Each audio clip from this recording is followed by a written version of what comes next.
Your son has been stealing from you. The caregiver told my father. She showed him fake bank statements. I was too weak from chemo to defend myself.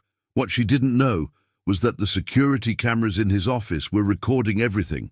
My name is Andrew Caldwell. I'm 52 years old.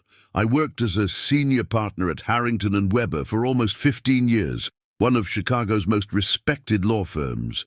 You know the type: glass towers, 100-hour weeks, the constant pressure of high-stakes litigation. But I was good at it, very good.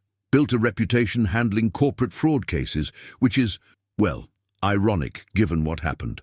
5 years ago, my mother passed away suddenly, aneurysm. Dad took it hard. They'd been married 47 years. He was 79 then, a retired federal judge, brilliant mind his whole life. But we started noticing signs, little things at first.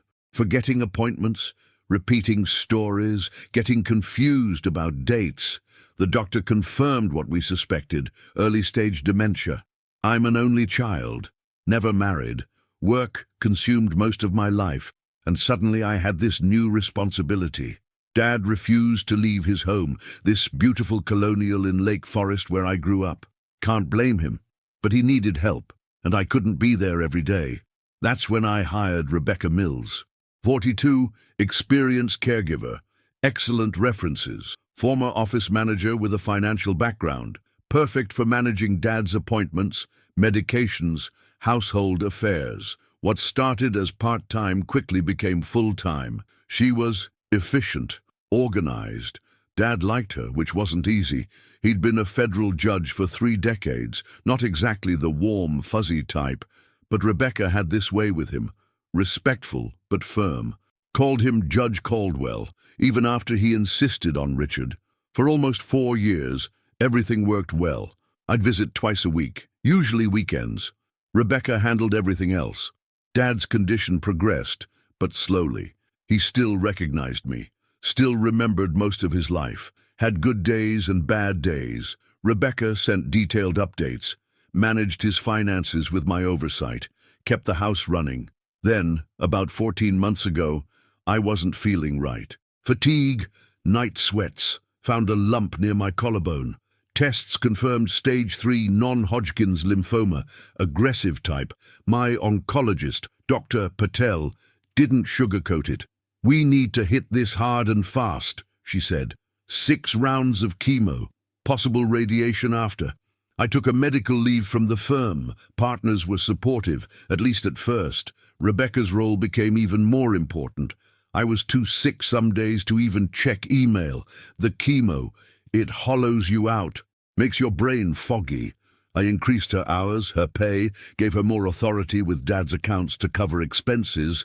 She'd send statements, receipts, everything documented, everything proper. 3 months into treatment, this was last October, I was having a particularly rough week, neutropenia, which means my white count crashed, confined at home to avoid infection. That's when Dad called me. His voice. I knew immediately something was wrong. "Andrew," he said, and there was this coldness I'd never heard before. "I know what you've been doing." I asked what he meant. I truly had no idea. "Rebecca showed me the transfers," he said. "Hundreds of thousands of dollars. My own son stealing from me." I felt like I'd been punched. Nothing like this had ever happened. I'd managed his finances meticulously, preserved his estate while covering his substantial medical costs. There were no unauthorized transfers. None. "Dad," I said, "that's not true. Whatever you've seen." "I've seen enough," he cut me off. "Rebecca has shown me everything. Bank statements, withdrawals, money moved to accounts in your name." My first instinct was to rush over there, confront this, whatever was happening, but I literally couldn't get out of bed that day. And honestly, my legal training kicked in. Don't react emotionally, gather facts, understand the situation before responding. "I'll come tomorrow," I said. "We'll talk about this." He hung up without saying goodbye. The next morning, I forced myself to drive to Dad's house. I probably shouldn't have been behind the wheel, but I needed to see him, to understand what was happening. I still couldn't believe it. Rebecca had always been, well, Not warm exactly, but competent, reliable. There had never been any sign of, I don't know, dishonesty or manipulation. When I arrived, Rebecca opened the door. Her expression was concerned, professional, like I was a problematic client rather than her employer. "Andrew," she said quietly, "this isn't a good time. Your father is very upset." "I need to see him," I said. She hesitated, then stepped aside. "He's in his study." Dad was sitting in his leather chair by the window, the same chair he'd read briefs in for 30 years on the bench. He looked smaller somehow, more fragile. Rebecca walked in behind me and stood by his side, her hand resting protectively on his shoulder. "Dad," I started, "we need to talk about—" "Rebecca has helped me understand what's been happening," he interrupted. His voice had that judicial tone I remembered from childhood, firm, final. "She's shown me the evidence, Andrew." Rebecca nodded slightly. "I'm sorry it came to this," she said, "but your father needs peace of mind now. I've helped him update his will and financial arrangements. My father wouldn't look me in the eye, just stared at his hands. It's better this way," he mumbled. "Rebecca will make sure no one takes advantage of me."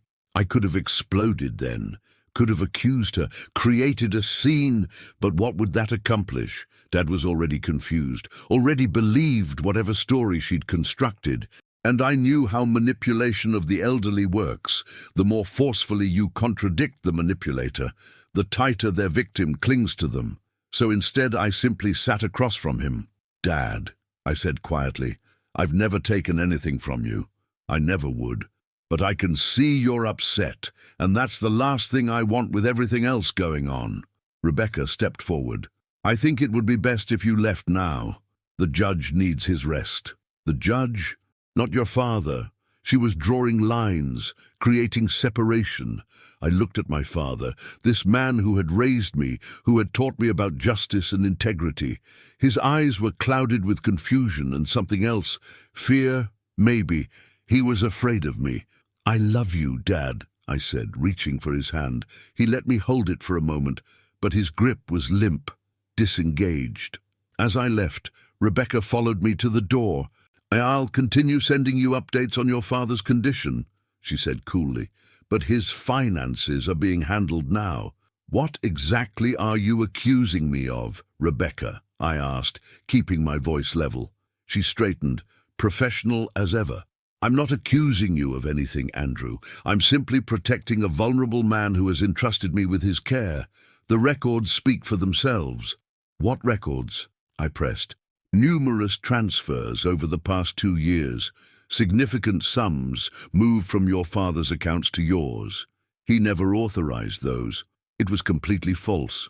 But the confidence with which she said it, she either believed it or was an exceptional liar." "I'd like to see these records," I said. "That's between your father and his financial advisors now," she replied. "Good day, Andrew. Focus on your recovery." And she closed the door. I sat in my car for nearly 20 minutes, too stunned to drive. My father believed I had stolen from him. Rebecca had somehow convinced him of this. But why? What was the end game? Then it hit me. The updated will she mentioned. That was it. The classic play. Turn him against his only family, isolate him, then redirect his assets. I'd handled enough elder law cases to recognize the pattern. I just never imagined it would happen to my own father. To me, what Rebecca didn't know, couldn't know, was that 6 months earlier I had already taken precautions. After noticing small changes in how she spoke about and to my father, subtle shifts in how information was being filtered to me, I had installed a sophisticated security system in his home office, not because I suspected outright fraud then, but because something felt off. 3 cameras with audio, carefully concealed, motion activated. Cloud storage that only I could access. Originally installed to monitor Dad's condition when I wasn't there, to ensure he wasn't wandering or confused while alone. But now, those cameras would serve a different purpose. I'm not proud of the surveillance, but as a lawyer who's dealt with elder abuse cases, I know how vulnerable aging parents can be, and how clever predators can be. As I drove home that day, weak from chemo and reeling from betrayal, I made a decision. I wouldn't confront, wouldn't accuse, wouldn't even contradict her narrative directly. No, I would watch, I would wait, I would document, and when the time was right, I would act. The next few weeks were difficult. My treatment continued. The fourth round of chemo hit me particularly hard. Nausea that wouldn't quit, weight dropping, hair gone. Dr. Patel was concerned about my kidneys, adjusted the dosage. Through it all, I forced myself to focus on Dad's situation. Rebecca's updates became less frequent, more formal, just the basics, his health, his appointments. Nothing about finances, nothing about his state of mind. When I called him directly, he would sometimes answer, sometimes not. Our conversations grew stilted, uncomfortable. She was always there, I could tell, listening, monitoring. I tried visiting twice. The first time, Rebecca met me at the door. "He's not feeling well today," she said. "Doctor's orders, no visitors." The second time, I was allowed in, but Rebecca never left the room. Dad seemed sedated almost, barely engaged. When I mentioned taking him to dinner the following weekend, Rebecca quickly interjected that his schedule was already full. Meanwhile, I reviewed the security footage daily, hours of it. Most showed nothing unusual. Rebecca helping Dad with meals, medication, reading to him sometimes, but there were patterns emerging. She spent a lot of time in his office when he napped, making calls I couldn't quite hear, and twice I observed her leading him through signing documents I couldn't clearly see. I needed to know what those documents were, so I did something that, as a lawyer, I understood crossed ethical lines, but as a son protecting his father, I'd do it again in a heartbeat. I created a pretext to visit, claimed I had found some of Mum's old photos Dad might want. Rebecca couldn't reasonably refuse that. When I arrived, I brought a small device, looked like a phone charger, but contained a signal booster for the cameras I'd installed and a more sensitive microphone. While Rebecca made coffee and Dad looked through the photo album I'd brought, I quickly placed it in the office, concealed behind some books. "How are you really doing, Dad?" I asked when we had a rare moment alone. He looked at me, and for a second I saw clarity in his eyes. "I'm tired, Andrew, so tired of everything." Then his gaze clouded again. "Rebecca says I shouldn't discuss certain things with you." "What things, Dad?" But Rebecca returned then, ending our conversation. As I left, she handed me an envelope. "Your father wanted you to have this," she said. "In my car, I opened it. A formal letter, ostensibly from my father but clearly written by someone else, informing me that I was removed as his healthcare proxy and financial power of attorney. Rebecca Mills was now designated in both roles. The letter was signed by my father and notarized, legal, binding, and a clear signal of what was happening. When I got home, I immediately checked the enhanced footage from the hidden devices. The audio was much clearer now. I spent hours watching, listening, and there it was, Rebecca alone in Dad's office, on the phone. "Yes, everything's proceeding as planned," she said to someone. "The son is distracted with his illness. The judge has signed the new POA documents.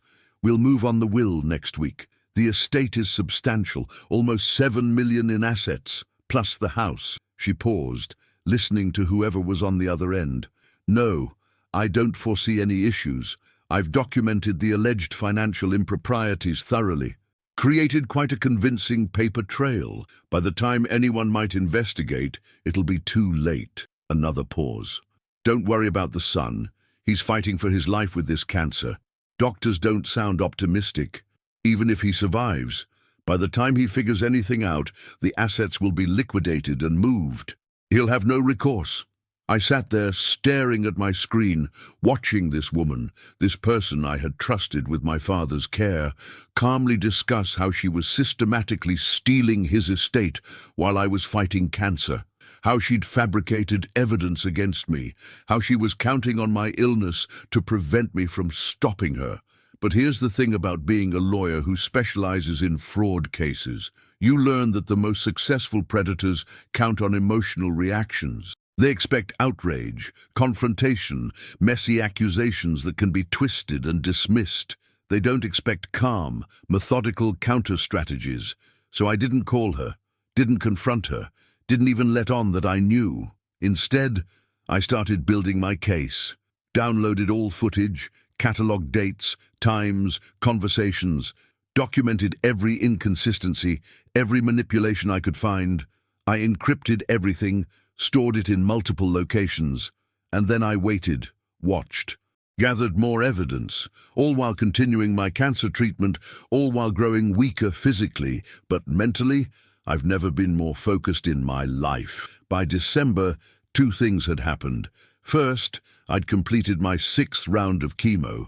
Dr. Patel was cautiously optimistic. The tumors had shrunk significantly. Not out of the woods, she warned, but the forest is thinning. Second, Rebecca had successfully isolated my father almost completely. His old friends reported being turned away when they visited. His former colleagues said he never returned calls. His younger sister, my Aunt Helen, was told by Rebecca that he was too confused for visitors. Meanwhile, the security system captured everything. Rebecca bringing in a man she introduced to my father as Mr. Wilson, a financial advisor, actually her brother-in-law, I later discovered, with a history of insurance fraud. The two of them presenting Dad with more documents, guiding his hand to sign, Rebecca telling my father elaborate stories about how I had misused his money, shown negligence in his care. "Remember when Andrew was supposed to take you to your cardiology appointment last year, Judge?" she said in one recording. "He never showed up. You waited for hours. That's when I stepped in to help you." The appointment she referenced, I had taken him. I had the receipts, the medical records to prove it, but she was rewriting history, creating a narrative of abandonment and exploitation. Dad's cognitive decline was accelerating, whether naturally or aided by changes in his medication, I couldn't be sure. Some days in the footage, he seemed sharp, questioning.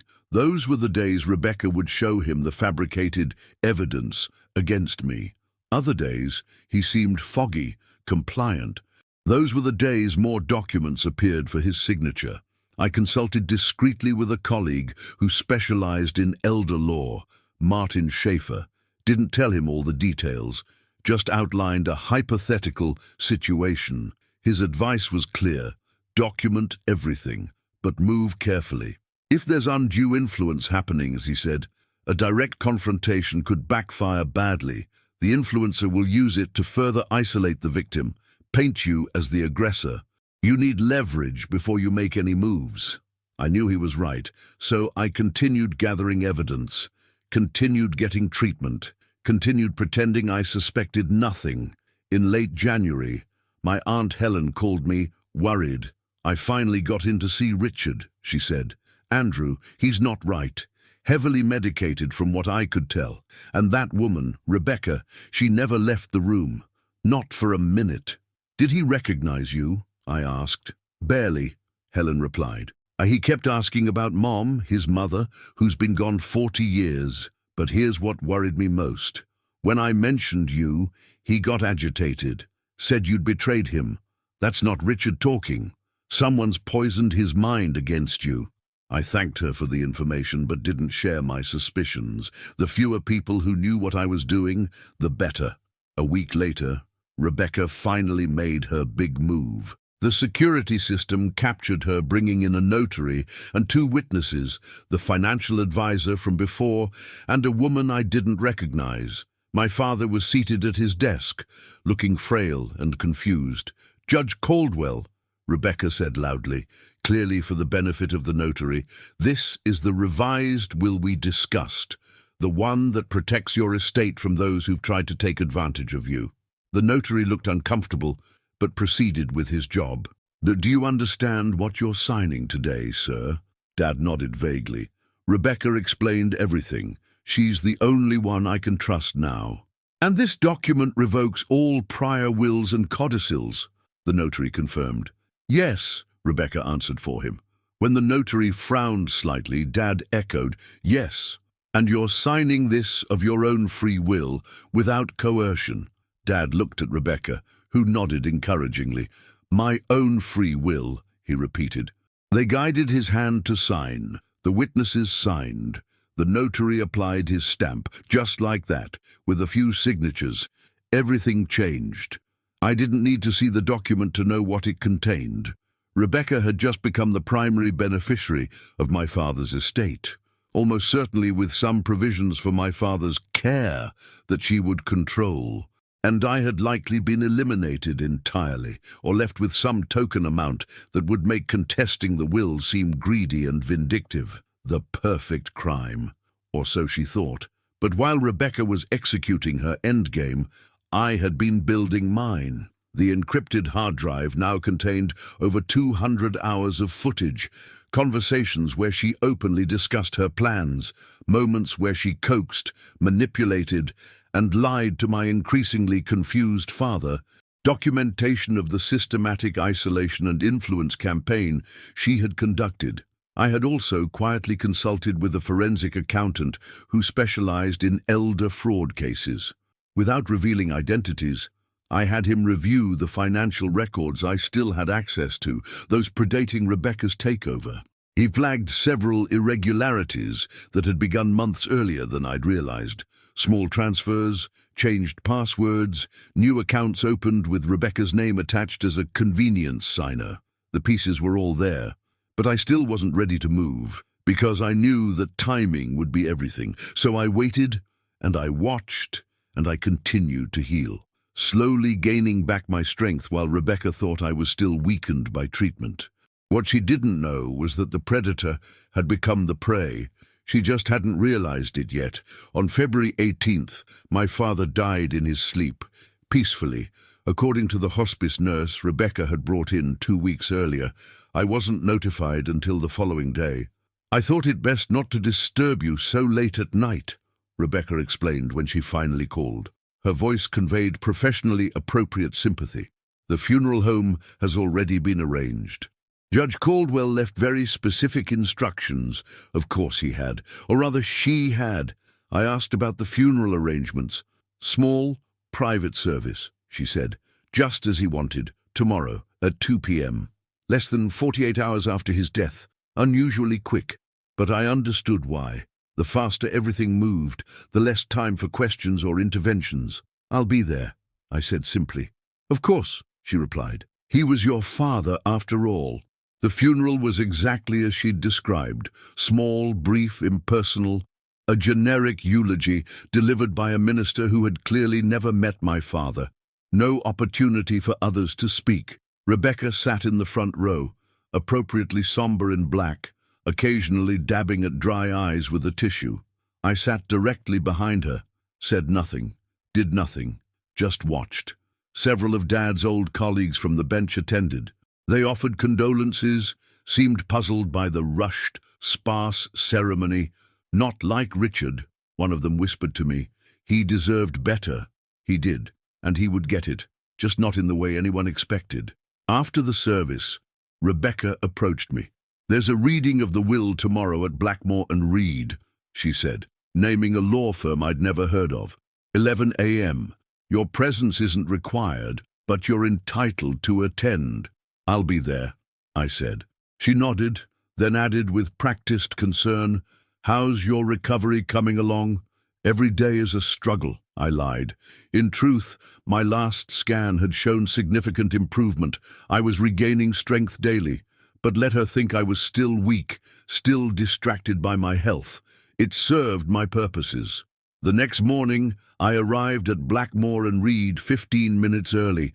Small office in a strip mall, the kind of place that processes simple wills and real estate closings, not where a retired federal judge with a multi-million-dollar estate would normally have his affairs handled, but perfect for Rebecca's purposes. Lawyers who wouldn't ask too many questions about a recently changed will. The attorney, James Reed, was maybe 30, nervous energy. He laid out the documents on a small conference table. Rebecca arrived precisely on time, nodded coolly to me. Shall we begin? Reed said, adjusting his glasses. The will was exactly what I expected. All prior wills revoked, token bequest to me, $50,000, a fraction of a percent of the estate. Everything else to Rebecca Mills, in recognition of her devoted care and with complete trust in her judgment.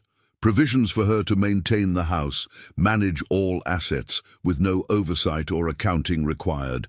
When Reed finished reading, he looked at me apprehensively, clearly expecting an outburst.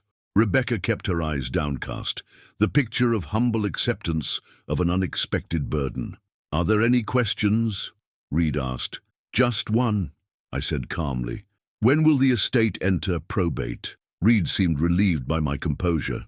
"We'll file next week. Standard procedure should take about 6 months, but given the clarity of Judge Caldwell's wishes, there shouldn't be any complications."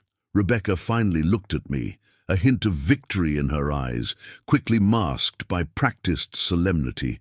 "Your father was very clear about his intentions, Andrew. I hope you can respect that." I simply nodded, said nothing further, let her believe she'd won. As we left the office, Rebecca caught up to me in the parking lot. "Oh, Andrew," she said, her voice softened, "I know this must be difficult for you, but I want you to know that I'll honor your father's legacy."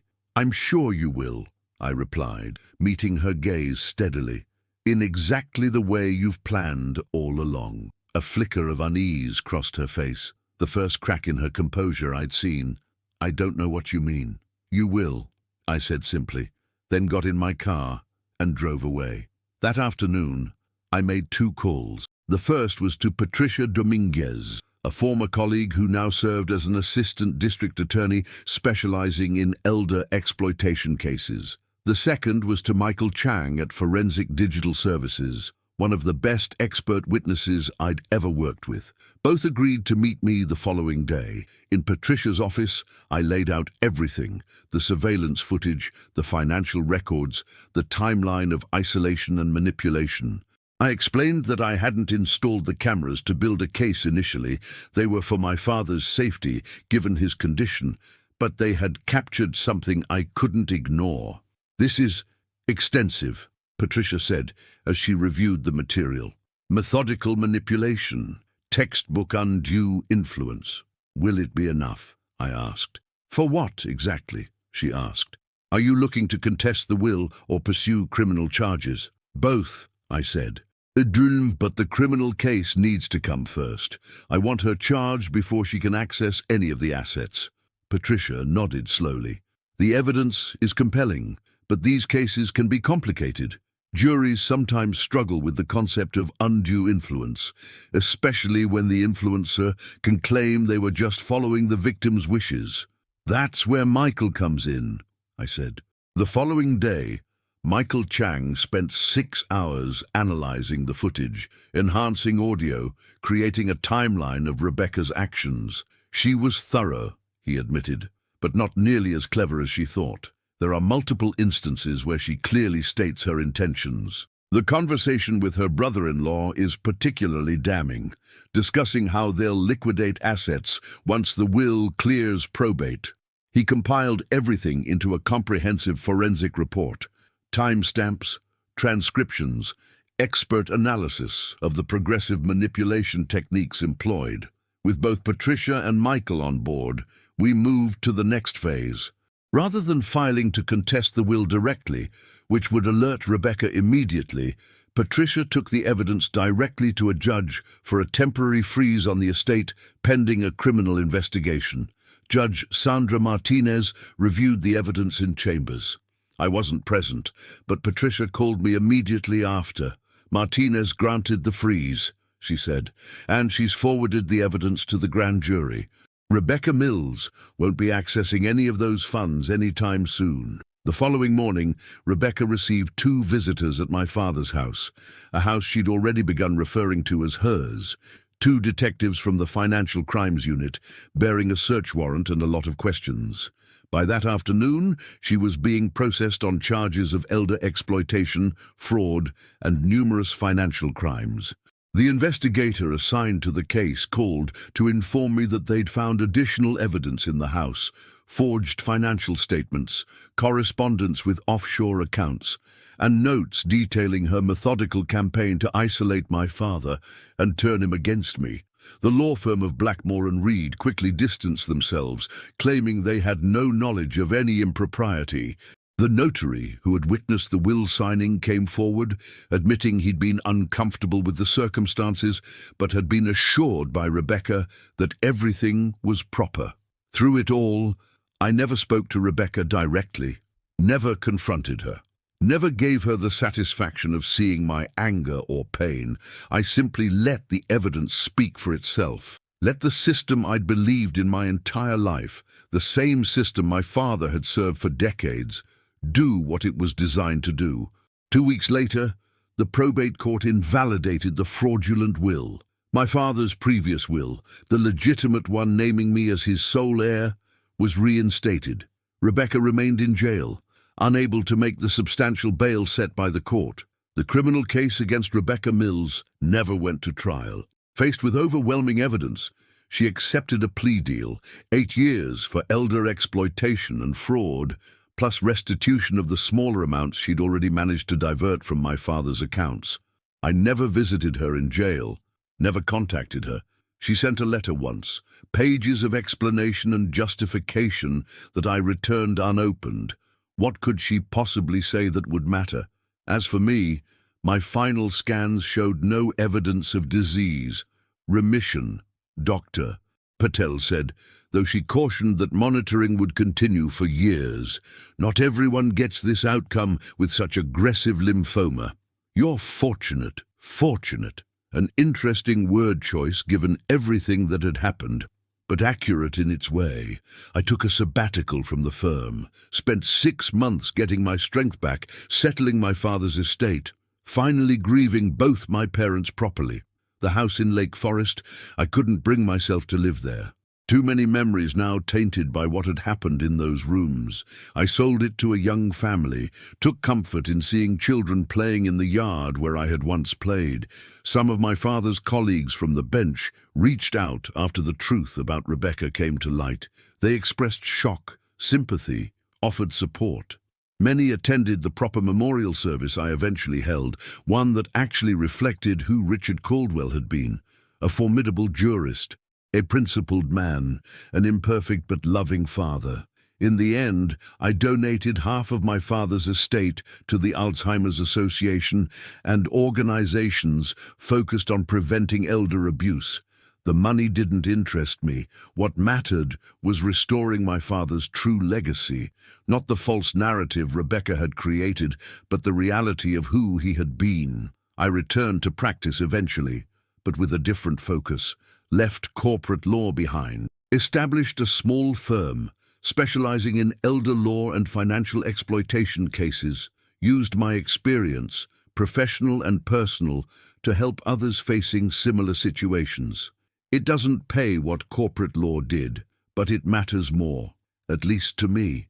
Sometimes I think about what would have happened if I hadn't installed those cameras, if I had confronted Rebecca immediately when my father first accused me, if I had been less methodical, more emotional in my response. The outcome would likely have been very different. She was counting on me to react, not to observe, to fight, not to document. About a year after everything happened, I received another letter from Rebecca, sent from the correctional facility where she was serving her sentence. Like the first, I returned it unopened. 3 months later, another came. This one I held for a long time, considering whether to read it, wondering what she could possibly want to say to me. In the end, I fed it into the shredder without breaking the seal. Some conversations aren't worth having. Some explanations don't matter. I still have the hard drive with all the surveillance footage, locked in a safe deposit box. I haven't watched it since the case concluded. Don't need to, don't want to see my father in those final months, confused and manipulated. Don't want to hear Rebecca's voice again, but I keep it, evidence of what happened. Reminder of what could have happened if I hadn't been watching, if I hadn't remained silent until the right moment. People sometimes ask if I'm angry about what Rebecca did. The truth is more complicated than that. I'm sad for my father, that his final months were tainted by her manipulation. I'm relieved that justice was served in the end, but anger requires emotional investment, and I never gave Rebecca Mills that much of myself. My father used to say that justice doesn't need volume to be effective, that the quietest judgments often carry the most weight. In his courtroom, he never raised his voice, never needed to. His authority came from something deeper than volume or emotion. In the end, I honored him the same way, not with confrontation or outbursts, but with careful, methodical justice, silent but absolute. Sometimes the most effective response to betrayal isn't shouting back. It's watching, waiting, and when the moment is right, quietly closing the trap that your opponent never saw coming. Sometimes silence is the most devastating reply of all. Dad's caregiver changed his will while I had cancer, but security cameras recorded everything.